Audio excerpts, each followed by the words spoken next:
Lukovicki Réka modell, parasportoló, a lábatlan blokk szerzője. 21 évesen egy autóbaleset következtében vesztette el a bal lábát. A trauma feldolgozása után új életet kezdett. Robotlány néven motivációs előadásokat, workshopokat tart. Újrakezdésről, megbocsátásról és az élet kínálta humorról is beszélgettünk. A Robot Girl elnevezés az nem a te ötleted volt, hanem, ha jól tudom, egy kisfiú. Kérdezte, vagy mondta neked? Amikor ezt először meghallottad, akkor mi volt benned? Volt egy ilyen új identitás érzés? Amikor bent voltam a kórházban, már minden napomat átjárta az, hogy más vagyok, hogy nem az a Réka vagyok, aki voltam, mert ez egy olyan sorsfordító momentum volt az életemben, hogy megtörtént velem egy baleset, hogy nem is tudtam ugyanaz lenni, aki régen voltam. És a kisfiú, hogy azt megkérdezte tőlem, hogy néni, robot vagy-e, az igen, az katalizálta bennem azt, hogy itt egy új élet színvonal, egy új lehetőség, gyakorlatilag egy ilyen újjászületés élményem volt, és azon gondolkoztam, hogy hát igen, akkor itt egy művésznév, amit gyakorlatilag a kezembe adtak, és ezzel a művésznévvel kezdtem el aztán blogot írni, felépíteni egy brandet, úgyhogy sok mindent köszönhetek annak a kisfiúnak. De nehéz elképzelni, hogy ehhez rögtön így álltál hozzá. Volt egy átmenete, biztos vagyok. Tehát, hogy... Vagy arra nem emlékszel, hogy ezt törölte az agyad? Azt az átmenetet? Nekem egy picit más volt ez a gyász folyamat. Én ahogy fölébredtem a kórházba, és fölébredtem arra, hogy úristen, élek, első körben, ez volt a legnagyobb felismerés, nekem az egy olyan euforikus élmény volt, amit nem tudott felülírni semmi más. Tehát, hogy oké, persze ránéztem a lábamra, úristen, nincs meg a bal lábam, nagyon szomorú voltam, sírtam, aggódtam, hogy mi lesz később, de akkor se tudta elvenni az örömömet semmi attól, hogy élek. És hogy ez mennyire fantasztikus érzés felébredni arra, hogy élsz. Még sose tapasztaltam azelőtt nyilván, mert minden nap fel kell az ember, azt érzi, hogy úristen, tele van feladattal, megint ezt el kell végezni, megint jön a szerelő, ki legyen otthon, kiviszi le a kutyát, tehát jönnek ezek az automatikus feladatlisták, és nem gondolunk abba bele, hogy fölébredtünk és élünk aznap is. És hogy ez mennyire egy ajándék az élettől. A baleset előtt nyilvánvalóan voltak álmaid. Azok mennyiben változtak meg? Szóval voltak olyan álmaid, amiket teljesen eltűntek, vagy el kellett, hogy tűnjenek a baleset miatt? Vagy az új helyzet miatt? Pályát váltottam a baleset után. Azelőtt mérnöknek tanultam, és elsősorban azért választottam ezt a pályát, mert még nem volt annyi önismeretem, ez jól keres, viszonylag sok lehetőség van, mérnök mindig kell, tehát voltak ilyen okok, hogy miért menjek erre a szakra, és miért végezzem el, de az, hogy szívből ezt tudnám-e csinálni, azt sose tettem fel magamnak azt a kérdést. Nyilván, amikor 18-19 évesen kikerülsz a suliból, ott keveset tudsz a világról, meg a szakmákról, hogy miben is lennél jó, miben tudsz valóban elhelyezkedni, azt élvezni tudod-e a mindennapokban, ez a legfontosabb talán. Bennem ezek a kérdések nem jöttek elő, választottam egy szakmát, amit családból hoztam, és arra gondoltam, hogy ez nekem is jó lesz. Aztán jött a baleset, nagyon igyekeztem még visszatérni az egyetemre utána, tehát, hogy a felépülés után egyből próbáltam visszajárni az órákra, megcsinálni a diplomát, csak egyik nap volt egy nagyon sorsfordító pillanat, ez nagyon izgalmas volt. Előző nap felléptem a TEDx-en, fantasztikus élményem volt, ahogy ott elő tudtam adni a történetemet, és rengeteg ember tudott hozzám kapcsolódni, és én is hozzájuk. Másnap bementem az egyetemre, kiosztották a feladatot a műhelyben, mindenki elkezdett tevékenykedni, tudod, így, mint a mékas, így beindult az élet, én meg ott ülök, fogom a kis feladatomat, és így ülök percekig, és nem akarom megcsinálni. És feltettem magamnak a kérdést, hogy miért vagyok itt? És nem volt rá válasz. De elvitt az eufória az előző napi Siker? Felismertem, hogy nekem másban vannak kompetenciáim. És ha nem élem meg ezeket a készségeket, ezeket a vágyakat, akkor minden nap lesz bennem egy ilyen hiányérzet. Úgyhogy fölálltam az asztaltól, és nem mentem vissza többet. És nagyon jó érzés volt. De a TED-en, amikor felléptél, akkor az megfordult fejedben, hogyha nincs ez az új élethelyzet, ha nincs a baleset, akkor lehet, hogy ezt soha nem éled meg. Persze, hát mondjuk én próbálok nem úgy gondolkodni, hogy mi lett volna, mi lenne akkor, hanem próbálok a jelenben élni, és abból fűzni, ami van. Most ez lehet, hogy furcsán hangzik. Nyilván az ember szeretne néha elgondolkozni, hogy jaj, de jó lenne, ha már ott tartanék, ha ez nem történt volna meg, ha egy kicsit jobb kapcsolatom lenne azzal az emberrel. Tehát, hogy mindig vannak ilyen gondolati szinten vágyakozások, de nem adok nekik erőt. Tehát, hogy abba rakom a fókuszt, ami a jelen pillanatban adott, hogy meg tudjam csinálni az aznapi feladataimat, a szeretteimmel tudjak kapcsolódni, a jelenleg aktuális életfeladataimat tudjam megoldani, és így az energia, mivel ide központosul, szerencsére nem abban élek, hogy megbánások, hogy vágyakozás egy olyan élet iránt, ami nincs jelenleg. Tehát, hogy már nem tudok, nem tudom, sokszoros maratonfutó lenni, mert tudom azt, hogy lábatlanul ez már nem annyira lehetséges. Az önirónia jelen van? Igen, az biztos. Az biztos. Az mindig. És egy jó megtartó erő. Tényleg? Igen, és ezt is szoktam észrevenni az ismerőseimen, a közvetlen családi, baráti környezetemen, hogy már ők is bátrak eléggé ahhoz, hogy viccet csináljanak a lábamból. És ezt jutott egy példa.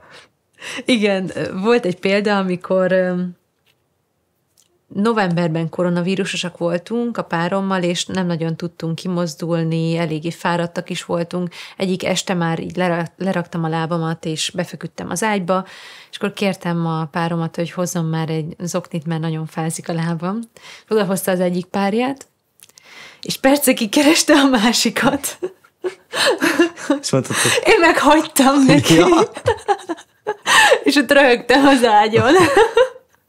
És nem tudta, értetlenül nézett körbe, hogy mit röhögök, és hol van a párja, és nem értette a helyzetet. Zseniális volt. És akárkinek elmeséltük, mindenki röhögött egyszerre, meg valahol meg is könnyezték a helyzetet, hogy mennyire egy ilyen szép, mert a párom oldaláról meg ez azt mutatja, hogy ő meg tökre egy teljes embernek gondol engem, és nekem ez egy tök jó visszajelzés volt. Ez érdekes, hogy környezetedről ennyit beszélsz, mert szerintem ez nagyon fontos, hogy a te jelzéseid alapján ők hogyan tudnak ehhez az egészhez kapcsolódni. Ez sok idő volt, mire erre te is rájöttél, hogy ezen te tudsz segíteni elsősorban? Hogy ők hogy állnak hozzád? Nem volt sok idő, nekem ez egyből átjött, mert én sokszor olyan ember vagyok, hogy magam elé helyezek más embereknek az érzésvilágát, az igényét, ami nem feltétlen mindig jó. Tehát sokszor, amikor velem történik valami baj, akkor először másokra gondolok, hogy hogyan érzik majd magukat, hogyha meglátják, megtapasztalják, szomorúak lesznek, és igyekszem mindig a kedvükre tenni, hogy ne érezzék magukat rosszul. Ennek megvannak a pozitívumai, meg a negatívumai is, de a családtagokkal egyből felfedeztük azt, hogyha röhögünk az egészen, és humort csinálunk belőle, hogy már nem kell zoknit pároztatnom, akkor az le tudja venni a feszültséget a vállunkról. Beszéljünk egy picit a balesetről. Ennek te passzív elszenvedője voltál. Igen. Ha volt hibáztatás, akkor az meddig tartott, és azon hogyan tudtál túllendülni? Jó, hogy ezt felhozod, ezt a kérdést, mert nagyon aktuális. 8 év után? 8 év után azt érzem, hogy nincs bennem semmi rossz érzés, és hibáztatás, és fájdalom ezzel kapcsolatban. Erre hogy jöttél rá? Most visszahallgattam egy felvételt, amit azokkal az emberekkel csináltunk 2017-ben a baleset után pár évvel, azokkal az emberekkel, akik jöttek és segítettek ott az autópályán, miután látták, hogy valami baleset történt. Ők alapvetően civil emberekként voltak jelen, csak mivel van egy ápolói végzettségük, ezért tudták, hogy hogyan kell stabilizálni az állapotomat. És kérdés nélkül lehúzódtak és jöttek segíteni. Ha ők nincsenek, akkor én se lennék most itt, ez biztos. Tehát ők mondták, hogy nagyon-nagyon rossz állapotban voltam, és ott nagyon sok ember körülöttem meg volt győződve, hogy itt meg fogok halni. Elkezdték tamponálni a lábamat, már amennyi volt belőle, próbálták úgy stabilizálni a vérkeringésemet, hogy ne vérezzek ki. Ez volt az elsődleges feladatuk, és miután már látták, hogy valamennyire stabilizáltak, talán át tudtak engem adni a mentősöknek, akik automatikusan bevittek nem a legközelebbi kórházba, hanem a 60. kórházba, ahol volt egy nagyon jó orvos.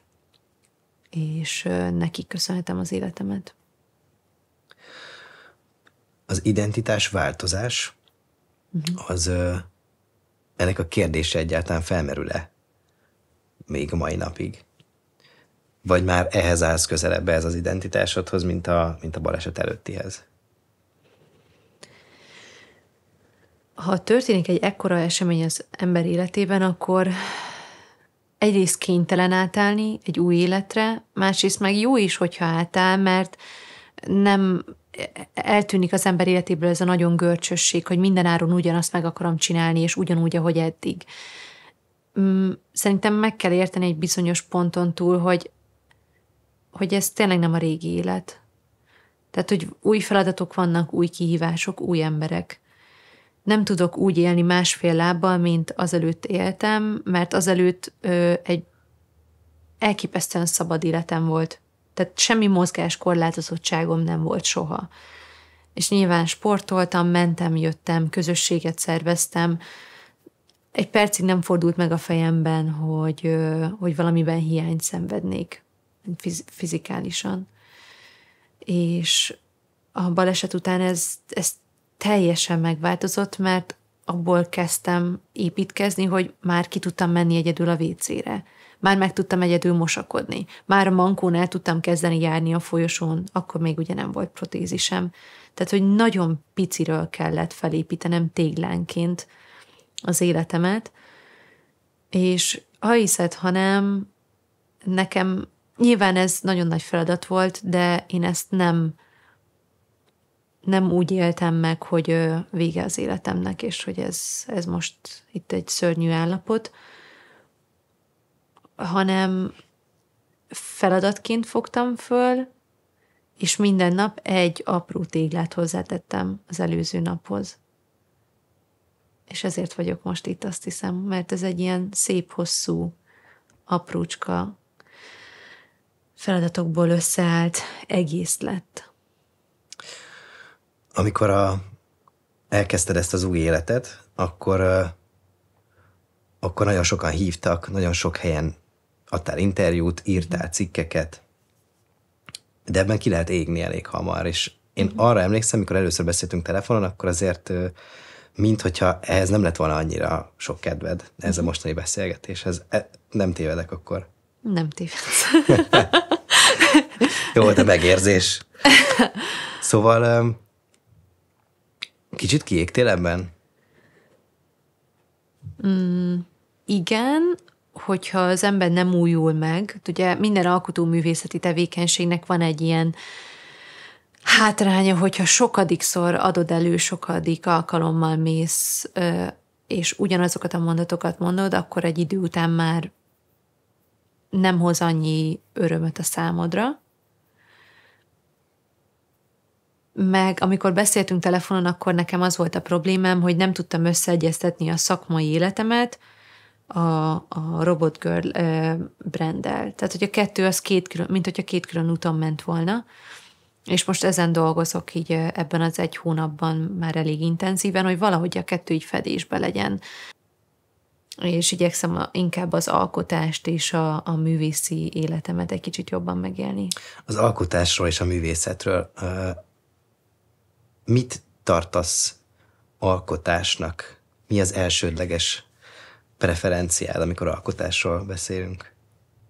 Nekem az alkotás az, hogy nem kattog az agyam, és nincs probléma. Minden a helyére kerül. Olyan állapot, egy ilyen flow élmény.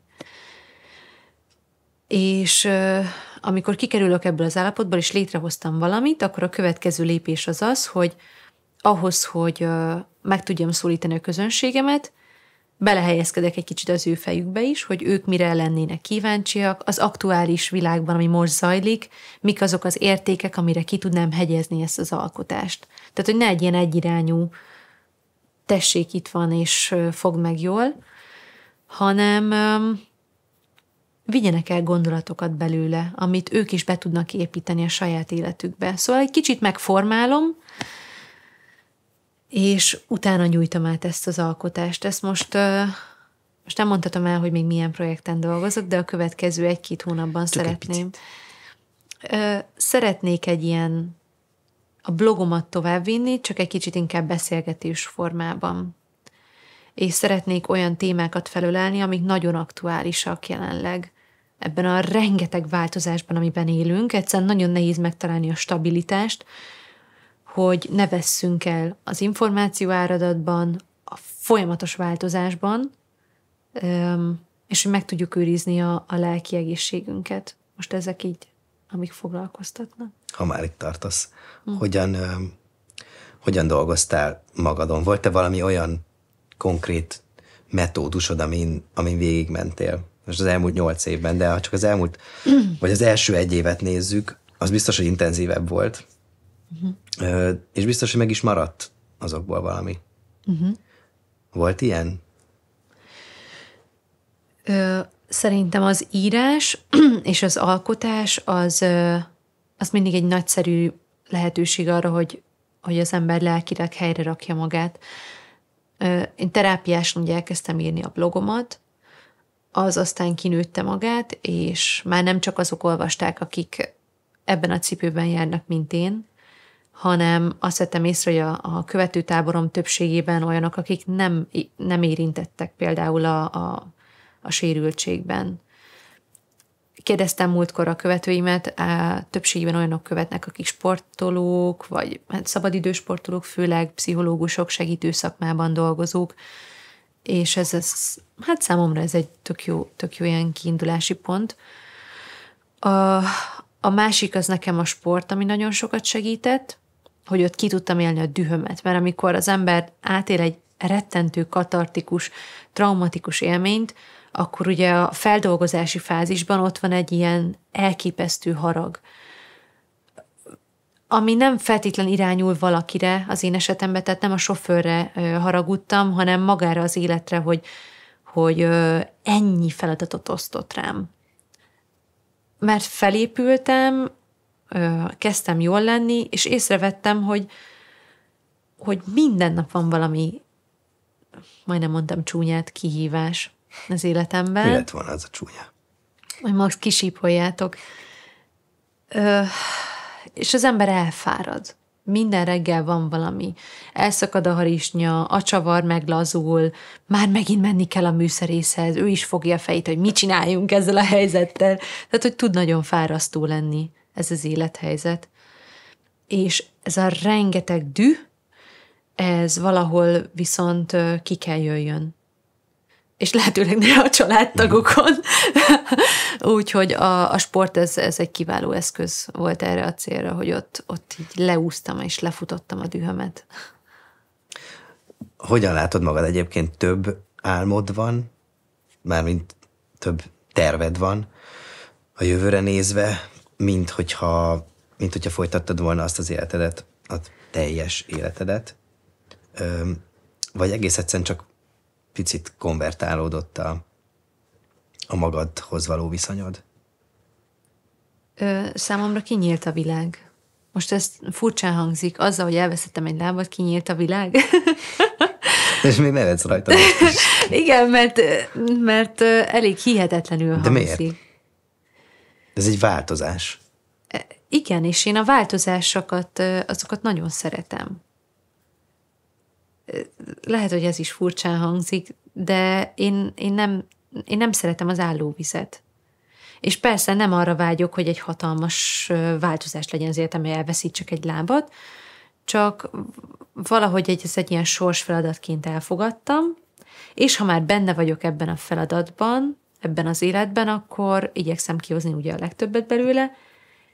Úgyhogy körbenézek, és megnézem, hogy milyen lehetőségeim vannak most.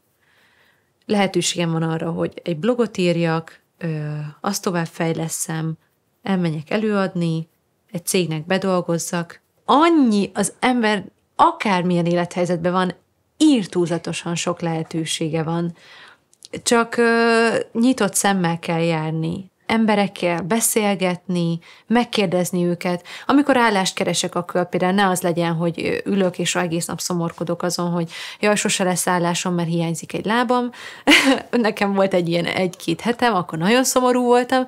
Szóval rájöttem, hogy a francért nyávogok itt ennyit, annyi ismerősöm van, annyi kapcsolatom, mindent megmozgatok, és mindenkire ráírtam, hogy van-e valami munkád. Egy lábatlannak. Igen.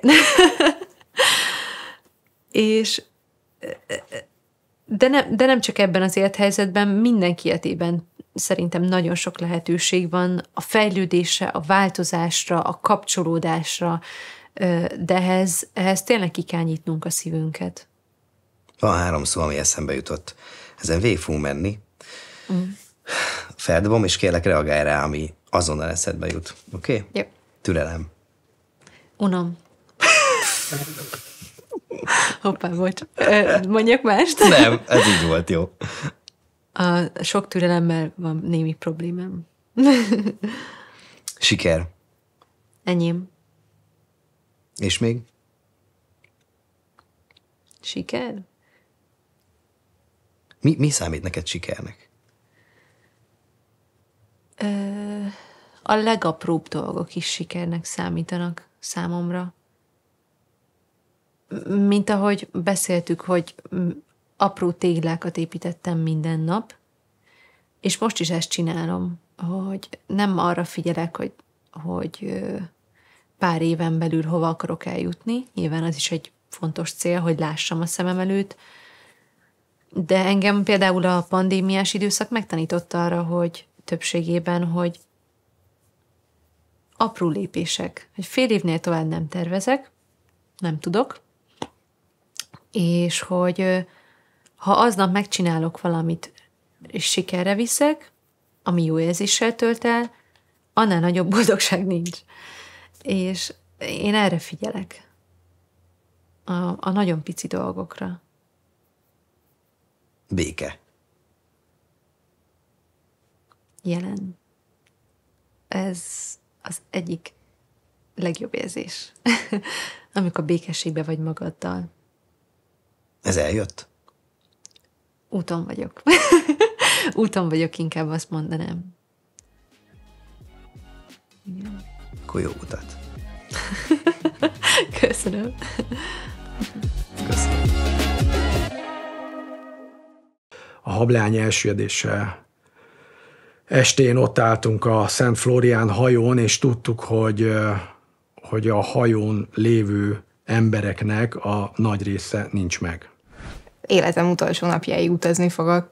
Mármint most szó szerint is ebben a székben, de addig a gondolatig is, hogy elfogadom azt, hogy nekem ez a szabadságom. És közben a lányom ugye látta, hogy én már a szembesávba megyek, és ott jön velem szembe egy autó, és ő csak ezt tudta kiabálni, ami hozzám eljutott, hogy anya.